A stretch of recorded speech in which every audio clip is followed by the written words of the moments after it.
For 30 years, many nations around the world considered two states, one Israeli, one Palestinian, as the way to reach peace in the Middle East.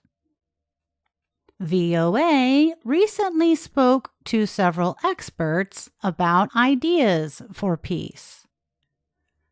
Many people believe two states remain the only path forward even after Hamas's October 7th deadly attack and Israel's strong counteroffensive.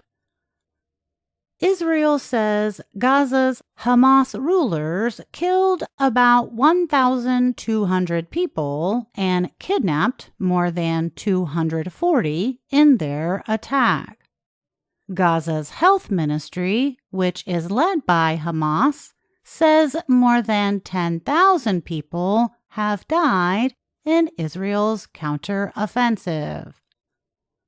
However, political expert Uriel Abulov of Tel Aviv University believes the loss of life on both sides has not made peace possible.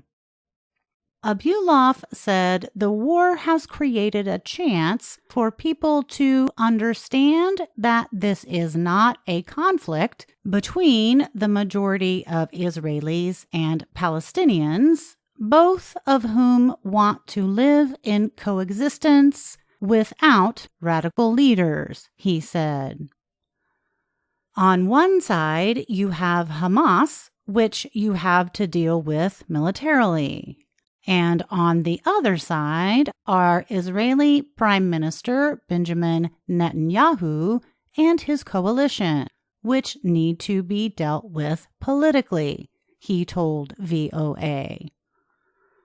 Hussein Ivish is with the Arab Gulf States Institute that is based in Washington, D.C.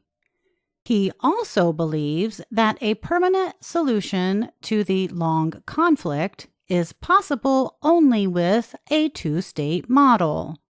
He said it could be done in steps.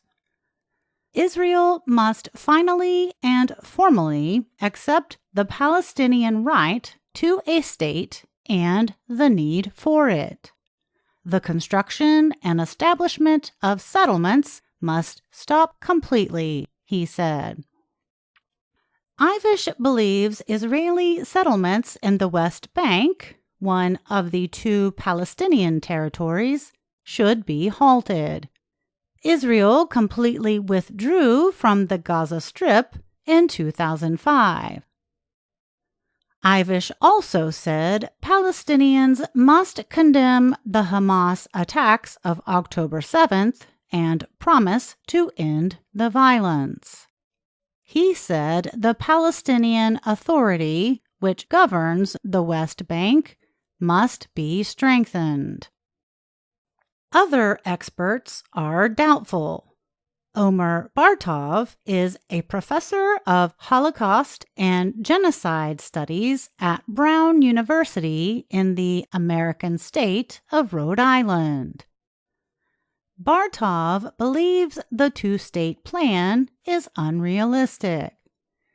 He said it would create an economically weak Palestine that is dependent on Israel. He added that because there are between 500,000 and 750,000 Jewish settlers in the West Bank, their removal from the territory would mean civil war. He also notes there are 2 million Palestinians who live in Israel. Israel captured the West Bank, along with East Jerusalem, from Jordan in the Six-Day War of 1967. It took Gaza from Egypt in the same war, but withdrew from the territory. Bartov said another possibility is a confederation of Palestinian-Israeli states within the 1967 borders. A confederated state, he said, would permit Palestinian refugees to return to territories their ancestors left when Israel was created. Jerusalem could be the common capital, he said. There would be a difference between citizenship and residence, said Bartov. Jewish settlers could continue to live in the Palestinian state, but behave according to its regulations. And the Palestinians could return from exile. However, he said the single-state solution seems impossible because of the current war. Ivish of the Arab Gulf States Institute said U.S. involvement would be important to any permanent solution. He said the U.S. is the only country with the influence to guarantee a two-state peace agreement. However, he said there is a large political cost in the U.S. to put too much pressure on Israel. Bartov of Brown University agreed that no plan is possible without the U.S. support on which Israel depends politically and militarily. Without it, he suggested, the endless warfare would only continue. Israelis and Palestinians really don't feel there is hope. That's why the perspective must be changed. How to make these two groups of people live side by side, not apart.